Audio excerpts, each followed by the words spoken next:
podstatě se tady člověk i změní, hodně se tady změní a navíc se dějou takový, já nevím, určitý rituály, při kterých se i má změnit. Je to takový o tom, že člověk tady vážně může být sám sebou. Nemusí si na nic hrát. Keď som sem išla pred rokom, tak som si hovorila Ježišmaria, ženský kruh.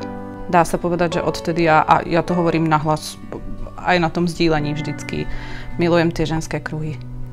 Tu je to iné v tom, že tu skutočne cítiť, že tí ľudia, ktorí sa tu tomu venujú, nie len školitelia, ale aj Monika a Michal, že to robia srdcom a že to žijú. Vidím, že jsem prostě úplně, že se dívám na fůru věcí jinak, úplně jinak. Já když jsem tady nahoře v tom sále, nebo prostě tady v té budově, tak mám úplně pocit, že tady sála taková ta vnitřní moudrost všech žen, které tady kdy byly a zároveň jejich jako předkyň. Pro mě bylo důležité to, že mě tady nikdo nehodnotí, že si můžu dělat, co chci, chovat se, jak chci, tvářit se, jak chci. Jak Monika, tak Chinchilla jsou úžasné ženy právě v tom, že si na nic nehrajou. Předávají na všechno, co vědějí, naprosto s otevřeným srdcem.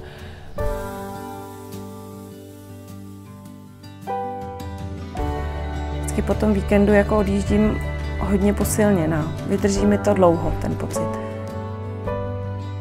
Tady právě je nesmírně důležitý ten pocit toho bezpečí, který tady prostřednictvím vlastně Chinci a Moniky se vytváří. Tak není to žádná metodika, není to technika, je to prostě jenom prostředí k tomu, aby člověk objevil svoji přirozenost a aby nějakým způsobem si našel cestu k ní zpátky.